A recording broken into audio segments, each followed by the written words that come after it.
Russia started invading the Ukraine, the Fed rising interest rates in order to solve the inflation problem. And if you invested the last years only in tech and growth stocks, then your portfolio will look probably like my one.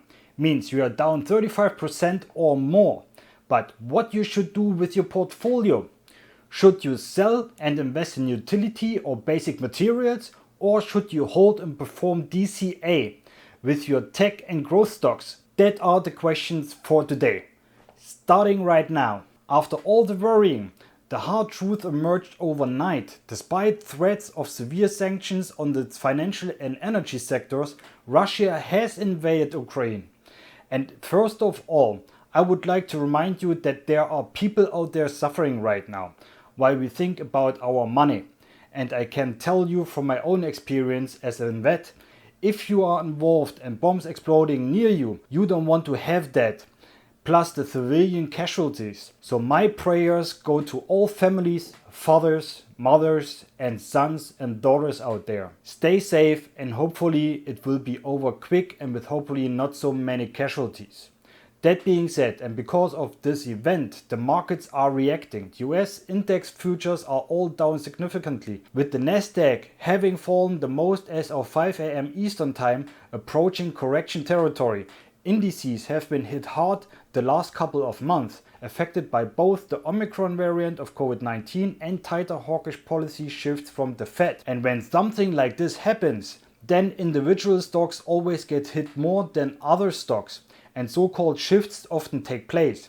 And that's exactly what happened now.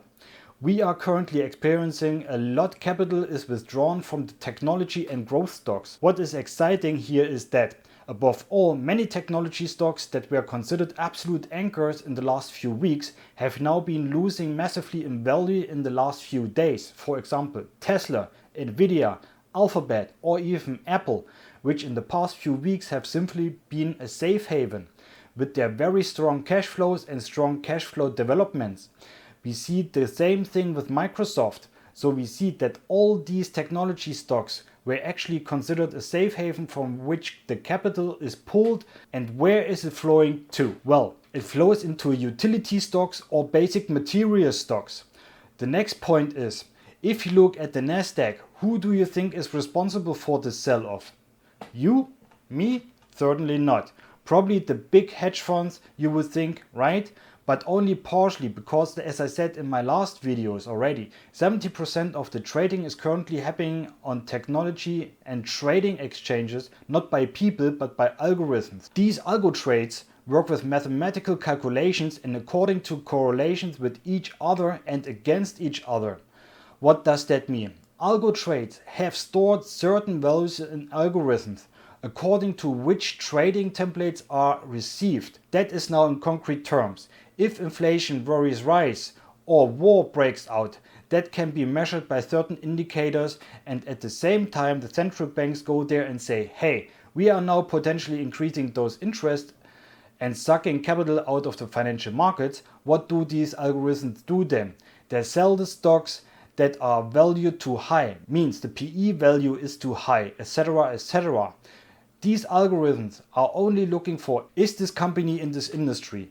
If the industry tends to be more burdened by the inflation and interest rates worries, are they affected by the war? Then sell off. And what do we see? We see massive sales across tech stocks and growth stocks, like here in the Nasdaq or the S&P 500, no matter how the company is actually structured in detail, because these professionals now manage a lot of capital, hundreds of billions. They look or have to pay attention to their values.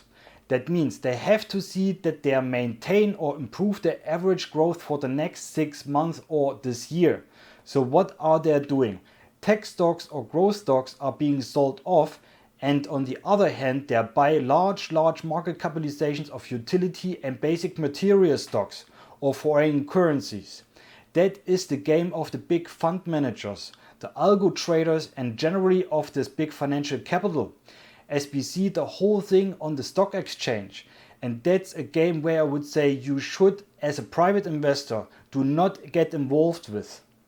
You don't need to anticipate economic developments and somehow carry out controlling in advance, because you are a private investor, just like I am a private investor. Okay? And we private investors have a great advantage that the big ones look a bit jealous of. We don't have to pay attention to how an individual industry develop, and we don't have to pay attention to how the industries will develop in the next 12 months, because we don't have to answer for not having beaten any benchmark index. We as a private investor and you as a private investor have a golden advantage, namely you can be long-term investor and you cannot beat the index for 1 or 2 years without you being somehow getting fired. Instead, in these phases where a lot of capital from certain stocks is flowing out completely due to the large investors, you can pick out exactly those golden nuggets you always wanted to have and put them in your depot. The game of the big hedge funds and professionals is often irrelevant to us. For us as private investors, it is rather subordinate. We don't have to look now.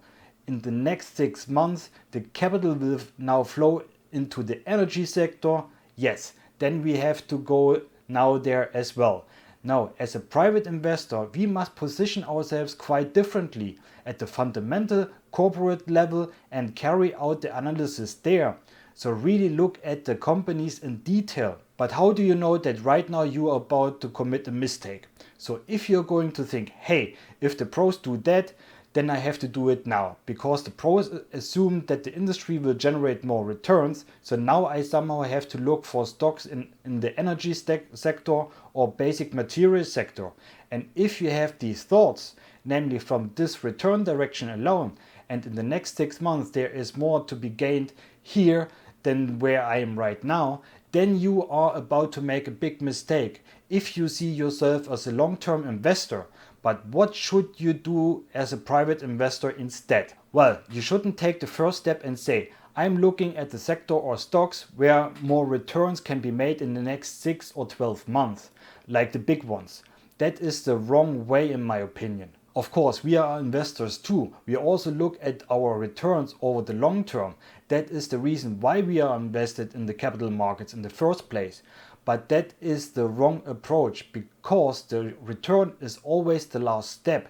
An analysis and the development of a company, that is, as a private investor, you don't invest based on short-term data and say there will be more returns to be made in the next few months. Instead, we have the opportunity to look at things where the big players no longer look. We look at companies in detail, and the algorithms also have an absolute disadvantage here, because they cannot carry out this detailed analysis at the individual company level. Also badly judge a management.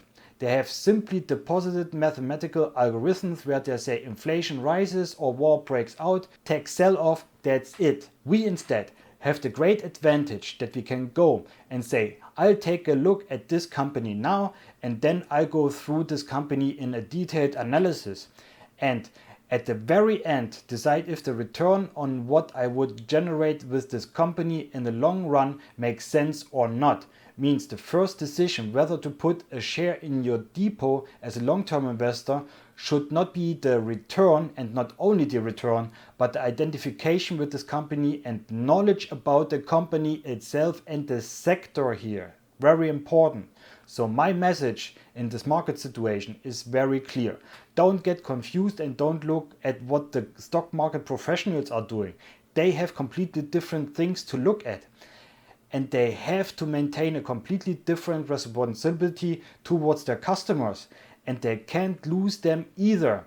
That is, if they are not allowed to lose, they will orientate themselves completely differently. They will also have to invest completely different capital.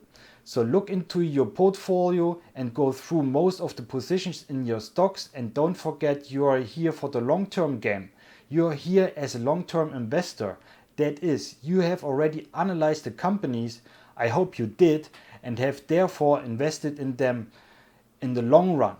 But if you want to profit from the current market situation and you want to diversify even more, yes, you can buy utility stocks or basic material stocks like gold and lithium, for example. But I would, next to it, perform DCA.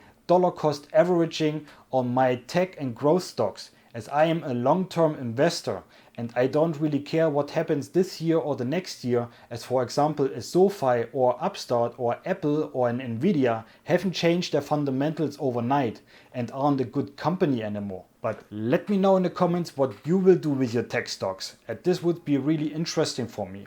And if you liked the video, please give me a thumbs up so that other retail investors like you and me have the chance to see this video as well. And if you're on my channel for the first time, I would be happy if you would subscribe, because I regularly produce new videos and tutorials on the topic of stock analysis, investment and financial products to give you the opportunity to take your finance into your own hands.